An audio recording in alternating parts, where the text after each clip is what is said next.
Class 11 semester 1 আজ থেকে আমাদের অনলাইন ক্লাস শুরু হয়ে গেছে। তো যারা আমার অনলাইন কোর্সে যুক্ত হতে চাও তোমরা নিচে দেওয়া নাম্বারে যোগাযোগ করো। আজকের আমরা মেনলি যে টপিকটা আলোচনা করব সেটি হচ্ছে কম্পিউটার অর্গানাইজেশন।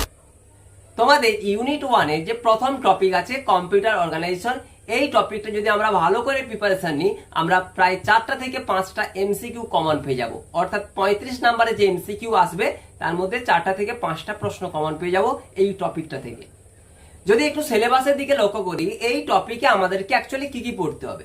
এই টপিকে আমাকে অ্যাকচুয়ালি পড়তে হবে সিপিইউ সম্পর্কে জানতে হবে, মেমোরি এবং মেমোরি ইউনিট সম্পর্কে জানতে হবে, পাশাপাশি আইও ডিভাইস মানে কি ইনপুট আউটপুট যে ডিভাইসগুলো রয়েছে তাদের সম্পর্কে একটু নলেজ নিতে হবে, আর রয়েছে কম্পিউটার ক্লাসিফিকেশন। প্রথমে যে টপিকটি রয়েছে সিপিইউ, আমরা প্রথমে সিপিইউ সম্পর্কে জানবো। এই যে ডিভাইসটা দেখতে পাচ্ছ ম্যাক্সিমাম স্টুডেন্ট কিন্তু এটাকে বলে ফেলে সিপিইউ। অ্যাকচুয়ালি কিন্তু সিপিইউ এটা নয়। সিপিইউ কোনটা না, সিপিইউ হচ্ছে এর মধ্যে অবস্থান করছে। এই যে বাক্সটা দেখতে পাচ্ছ এটা অ্যাজ একটা ক্যাবিনেট। এই বাক্সটাকে যদি আমি খুলে দেই তাহলে যেটা পাচ্ছি এই যে বোর্ডটা, এটা কি সিপিইউ না, এটাও কিন্তু সিপিইউ নয়। এটা কি, এটা একটা মাদারবোর্ড। তাহলে সিপিইউ কোনটা না, এই মাদারবোর্ডের মধ্যে যে দেখতে পাচ্ছ এই যে অংশটি রয়েছে এটাই হচ্ছে তোমাদের সিপিইউ, এটাই হচ্ছে তোমাদের সেন্ট্রাল প্রসেসিং ইউনিট। তাহলে এখান থেকে তোমাদের কিন্তু একটা প্রশ্ন কমন আসতে চলেছে, সিপিইউর পুরো নাম কি? তুমি বলতে পারবে সিপিইউর পুরো নাম সেন্ট্রাল প্রসেসিং ইউনিট। আর এই সিপিইউ কে বলা হয় ব্রেন অফ কম্পিউটার বা কম্পিউটারের মস্তিষ্ক বলা হয়। কারণ প্রশ্নের মধ্যে দেখো সেন্ট্রাল প্রসেসিং অর্থাৎ ইনি হচ্ছে ডেটাকে প্রসেস করে আউটপুট জেনারেট করে। তাহলে এটা যেহেতু প্রসেস করে তাই এটাকে প্রসেসিং ডিভাইসও বলে থাকে। বোঝা গেছে?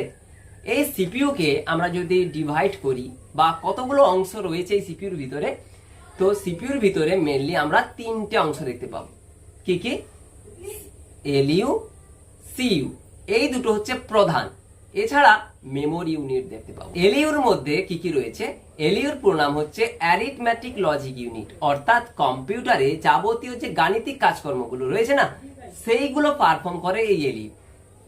এখান থেকে তোমাদের প্রশ্ন আসবে এলইউর পুরো নাম কি? তুমি অবভিয়াসলি পারবে অ্যারিথমেটিক লজিক ইউনিট। এটা কাজ কি? আমাদের গাণিতিক কাজকর্মগুলোকে পারফর্ম করে। ক্লিয়ার? পরবর্তী ইউনিট আছে সিইউ। সিইউ মিনস হচ্ছে কন্ট্রোল ইউনিট। একে আবার হার্ট অফ কম্পিউটার সিস্টেম বলা হয়, কারণ পুরো কম্পিউটার সিস্টেমটাকে উনি কন্ট্রোল করে বলে একে হার্ট অফ কম্পিউটার বলে থাকে। বলে আসি এবারে memory unit. Sir memory unit থেকে আমরা কি কি প্রশ্ন কমন পাবো? মেমোরি ইউনিটে কি কি রয়েছে? মেমোরি মানে কি? মেমোরি মানে হচ্ছে স্টোরেজ ডিভাইস। কম্পিউটারের ডেটাগুলোকে আমি স্টোর করব কোথায়? মেমোরির মধ্যে। একটা আছে স্টোরেজ ইউনিট বলতে পারো। তাহলে মেমোরিকে আমরা কি বলতে পারি? Storage unit. এই মেমোরিকে যদি আমরা ডিভাইড করি, কিন্তু মেমোরি 3টে ভাগ আছে। কি কি ভাগ রয়েছে? মেমোরি ইউনিটের মধ্যে প্রথম ভাগ যেটি আছে সেটি হচ্ছে প্রাইমারি মেমোরি, মোস্ট ইম্পর্টেন্ট। আর এখান থেকে কিন্তু প্রশ্ন 100% পড়বে। প্রাইমারি মেমোরি থেকে প্রশ্ন দেবেই দেবে, মিলিয়ে নেবে। সেকেন্ড যে পার্টটি রয়েছে ক্যাচ মেমোরি, এবং 3 নম্বর যে পার্টটি রয়েছে সেকেন্ডারি মেমোরি।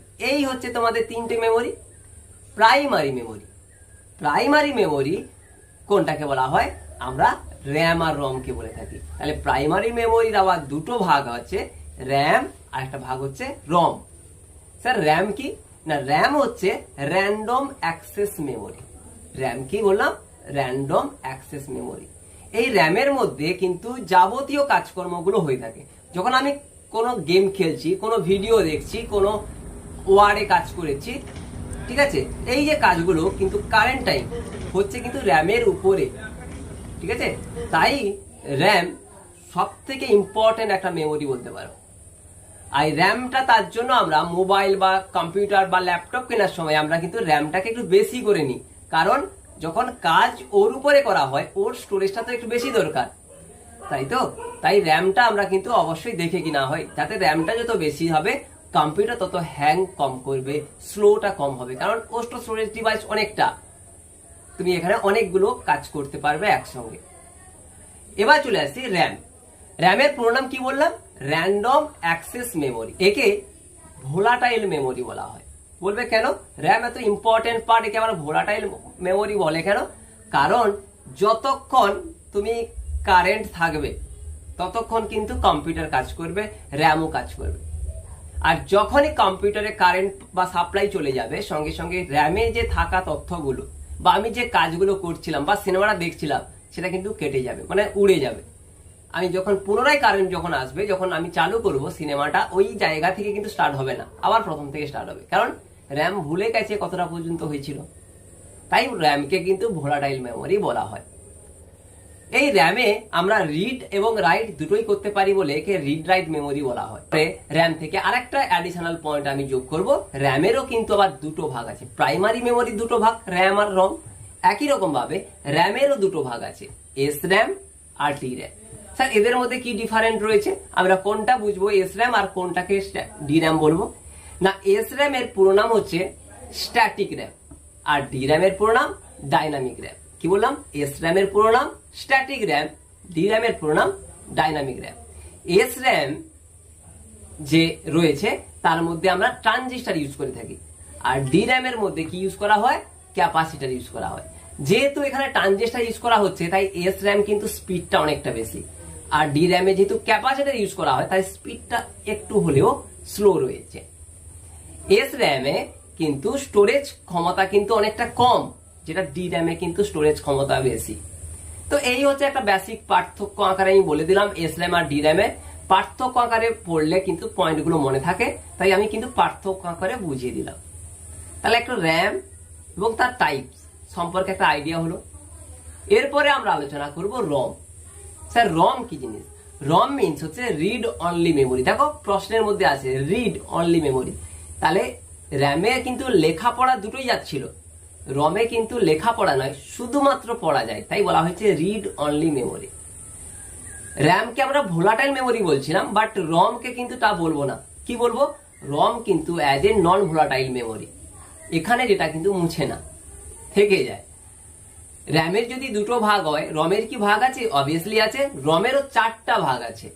রমে চারটা ভাগ কি কি? P ROM, EP ROM, double EP ROM, UVP ROM. বলবে এদের থেকে কি প্রশ্ন পড়ে? এদের থেকে প্রশ্ন আসবে পুরো নামগুলোই আসে একমাত্র, আর কিছুই আসে না। পি রমের পুরো নাম প্রোগ্রামেবল রিড অনলি মেমোরি। পারবে? পি রমের পুরো নাম প্রোগ্রামেবল রিড অনলি মেমোরি। এরপরে রয়েছে EP ROM, erasable programmable read only memory. শুধু এরেজেবল শব্দটা যোগ হয়েছে পি রমের থেকে। ডবল ইপি রম মানে একই থাকছে, erasable programmable read only memory, তার আগে আরেকটা ই জুড়ে যাচ্ছে, এখানে ঢুকিয়ে দেবে electrical, electrical erasable read only programmable read only memory. এবং লাস্ট যেটা হচ্ছে UVP ROM, ultra violet programmable read only memory. তাহলে একটু সামারাইজ করে নিই কি কি প্রশ্ন আমরা এই টপিকটা থেকে পাবো। মেমোরির তিনটে পার্ট কি কি, বা মেমোরি কয় প্রকার? অ্যান্সার আসবে 2, 3, 4, 5, তোমরা অ্যান্সার দেবে। মেমোরি 3 প্রকার, প্রাইমারি মেমোরি, সেকেন্ডারি মেমোরি এবং ক্যাচ মেমোরি। প্রাইমারি মেমোরির কতগুলো ভাগ? উত্তর আসবে দুটো ভাগ। কি কি? র্যাম আর একটা হচ্ছে রম। র্যামের পুরো নাম কি? Random access memory. রমের পুরো নাম কি? Read only memory. র্যামে কি করা যায়? রিড এবং রাইট, লেখাপড়া দুটোই করা যায়। রমে শুধুমাত্র রিড অর্থাৎ পড়া যায়। র্যামকে ভোলাটাইল মেমোরি বলে, রমকে নন ভোলাটাইল মেমোরি বলা হয়। তাই তো? র্যামের যদি ভাগ বলি দুটো ভাগ আছে, এস র্যাম আর ডি র্যাম। রমের যদি ভাগ বলি চারটা ভাগ আছে, P ROM, EP ROM, double EP ROM, UVP ROM. এবার চলে আসি র্যামের যদি দুটো ভাগ, এস র্যাম আর ডি র্যাম। এস র্যামের মধ্যে কি ডিফারেন্সটা বললাম? Static RAM, dynamic RAM. Transistor use করা হয়, ক্যাপাসিটর ইউজ করা হয়। এস র্যামের স্পিডটা বেশি থাকে, ডি র্যামের স্পিডটা কম থাকে। তবে এস র্যামের স্টোরেজ ক্যাপাসিটিটা কম থাকে, ডি র্যামে সেটা বেশি থাকে। এই হচ্ছে বেসিক ডিফারেন্ট। তাহলে একটা প্রাইমারি মেমোরি, র্যাম, রম, এস র্যাম, ডি র্যাম এবং রমের যে ভাগগুলো সম্পর্কে একটা আইডিয়া হলো। এখান থেকে কি প্রশ্ন আসতে পারে সেটাও আমি আলোচনা করিয়ে দিলাম। এরপরে যে মেমোরিটা আছে ক্যাচ মেমোরি, এটা থেকেও প্রশ্ন কিন্তু আমার সাজেশন হিসেবে থাকছে 100% কমন, কারণ এইখান থেকে কিন্তু প্রশ্ন হওয়ার চান্স সব থেকে বেশি রয়েছে তোমাদের সেমিস্টার 1-এ। ক্যাচ মেমোরি থেকে কি প্রশ্ন আসবে? ক্যাচ মেমোরিটা অ্যাকচুয়ালি কি জেনে নাও। ক্যাচ মেমোরি র্যাম এবং সিপিইউর মাঝখানে যে মেমোরিটা অবস্থান করে এটা ক্যাচ মেমোরি। বলবে এখানে মাঝখানে কেন অবস্থান করছে? সিপিইউর স্পিড কিন্তু অনেকটা বেশি, তবে প্রাইমারি মেমোরি স্পিড কিন্তু অতটাও বেশি নয়। তাহলে কি হচ্ছে না, প্রাইমারি মেমোরি সঠিকভাবে বা সেম টাইমে একাধিক কাজ কিন্তু প্রডিউস করতে পারছে না সিপিইউ। তাহলে সিপিইউর প্রসেসিং স্পিডটাকে আমরা কিন্তু কাজে লাগাতে পারছি না। তার জন্য আমরা ক্যাচ মেমোরি ইউজ করি, যাতে র্যাম এবং ক্যাচ মেমোরি দুজনেই কি করছে, সিপিইউ কে কাজ প্রডিউস করতে পারে এবং তার প্রসেসিং স্পিডটাকে আরো বাড়িয়ে দিতে পারে। তাহলে ক্যাচ মেমোরির অ্যাকচুয়ালি কাজটা কি হচ্ছে, সিপিইউর প্রসেসিং স্পিডটাকে বাড়িয়ে দেওয়া হচ্ছে ক্যাচ মেমোরির প্রধান কাজ। এই ক্যাচ মেমোরি তাহলে কার কার মধ্যে অবস্থান করে বললাম? সিপিইউ এবং র্যামের মাঝখানে। এটাই কিন্তু পরীক্ষাতে প্রশ্ন আসবে। হ্যাঁ, সিপিইউ এবং র্যামের মাঝখানে কোন মেমোরি অবস্থান করে, বা এইভাবে প্রশ্ন ঘুরিয়ে আসবে ক্যাচ মেমোরি কার কার মধ্যে অবস্থান করে। তোমাকে অ্যান্সার করতে হবে সিপিইউ এবং র্যামের মাঝখানে যে মেমোরিটা থাকে ক্যাচ মেমোরি। ক্যাচ মেমোরির কাজ কি? প্রসেসিং, অর্থাৎ সিপিইউর প্রসেসিং স্পিডটাকে বাড়িয়ে দেওয়া। পারবে আশা রাখছি? অবভিয়াসলি পারবে। এর পরবর্তী যে মেমোরিটি রয়েছে তার নাম হচ্ছে সেকেন্ডারি মেমোরি। সেকেন্ডারি মেমোরিকে অক্সালারি মেমোরি বলা হয়, অর্থাৎ সেকেন্ডারি মেমোরির অপর নাম কি? Auxiliary memory. আর এই মেমোরি স্টোরেজ ক্যাপাসিটি কিন্তু বাকি মেমোরি তুলনায় অনেকটা বেশি। এখানে তুমি অনেক ডেটা, অনেক ভিডিও, মুভিজ, ছবি এগুলো তুমি স্টোর করতে পারো। এই সেকেন্ডারি মেমোরিকে যদি আমি ভাগ করি, দুটো ভাগ পাবো। একটা হচ্ছে ম্যাগনেটিক মিডিয়া বা ম্যাগনেটিক টেপ, আর একটা পাবে অপটিক্যাল মিডিয়া। ম্যাগনেটিক টেপ বা ম্যাগনেটিক মিডিয়ার মধ্যে কি কি রয়েছে? এর মধ্যে রয়েছে ফ্লপি ডিস্ক, হার্ড ডিস্ক, এগুলো রয়েছে। আর অপটিক্যাল মিডিয়ার মধ্যে কারা রয়েছে? সিডি, ডিভিডি, ব্লুরে ডিস্ক, এগুলো কিন্তু অপটিক্যাল মিডিয়ার মধ্যে রয়েছে। তোমাদের এখান থেকে প্রশ্নগুলো আসে যে সেকেন্ডারি মেমোরির অপর নাম কি? তোমরা অ্যান্সার করবে অক্সালারি মেমোরি। আর একটা প্রশ্ন হয়ে থাকে সেকেন্ডারি মেমোরির উদাহরণ কি? তুমি নরমালি বলে দেবে hard disk, floppy disk, CD, DVD, যেকোনো একটা বলে দিলেই হবে। ঠিক আছে? বা অপশন দেখবে কোনটা দেওয়া আছে, সেখানে তুমি দাগ দেবে। এবার চলে আসি অপটিক্যাল মিডিয়ার মধ্যে সিডি বা ডিভিডি। এখান থেকে কিন্তু আবার একটা দুটো প্রশ্ন হয় বা বিভিন্ন প্রিভিয়াস ইয়ারে পড়েছে। কি কি পড়ে? সিডির পুরো নাম কি? সিডির পুরো নাম কম্প্যাক্ট ডিস্ক, আর ডিভিডির পুরো নাম ডিজিটাল ভার্সাটাইল ডিস্ক। আরেকটা পার্থক্য বা আরেকটা পয়েন্ট করে দিই না, সিডিতে যে স্টোরেজ ক্যাপাসিটি থাকে মাত্র 700 MB, তবে ডিভিডিতে 4.8 GB পর্যন্ত ডেটাকে আমরা কি করতে পারি? স্টোর করতে পারি। অর্থাৎ 4 GBর উপরে ডেটাকে আমি স্টোর করতে পারি। তাহলে অনেকটা কিন্তু ক্যাপাসিটি বেশি থাকে কার মধ্যে? ডিভিডির মধ্যে। তো এই স্টোরেজ ইউনিট থেকে কিন্তু এই প্রশ্নগুলো ম্যাক্সিমাম টাইমে আসে, আর এগুলোর মধ্যে কিন্তু তোমরা পরীক্ষাতে কমন পেয়ে যাবে। তো আমরা একদিনে পুরো টপিকটা পড়বো না, খুব চাপ হয়ে যাবে। তাই আমরা অল্প অল্প করে 10 থেকে 20 মিনিট করে এক একটা ক্লাস করব। সেখানে আমরা এক একটা টপিক এইভাবে কি কি প্রশ্নগুলো আসবে সেগুলো আলোচনা করব। এবং ক্লাসের এই টপিকের উপরে যে যে প্রশ্নগুলো পরীক্ষাতে আসবে তার যে সম্পূর্ণ নোটস, অর্থাৎ একটা প্র্যাকটিস সেট আমি ডিসক্রিপশনে লিংকে দিয়ে দিচ্ছি। তোমরা পিডিএফটা ডাউনলোড করে সেইগুলো অ্যান্সার করবে, এবং অ্যান্সার করে আমাকে কিন্তু প্রোভাইড করতে হবে আমার না দেওয়া নাম্বারে। ঠিক আছে? দেখবো তোমরা কতগুলো কোশ্চেন অ্যান্সার সঠিক উত্তর করতে পেরেছো। যারা ভিডিও ক্লাসটা প্রথম থেকে শেষ অবধি দেখেছো তারাই একমাত্র কিন্তু সমস্ত প্রশ্নের উত্তর করতে পারবে। পরবর্তী ক্লাসে এই টপিকের আর একটা অংশ থেকে গেল, সেটা হচ্ছে টাইপ অফ কম্পিউটার, অর্থাৎ কম্পিউটারের ক্লাসিফিকেশন, সেটা নিয়ে আলোচনা করব। আর একটা টপিক থেকে গেল আইও ডিভাইস, ইনপুট আউটপুট ডিভাইস সম্পর্কে নিয়ে আলোচনা করব, এবং সেই টপিক থেকেও কি কি এমসিকিউ গুলো আসবে সেগুলো আমরা সেই ক্লাসেই আলোচনা করব।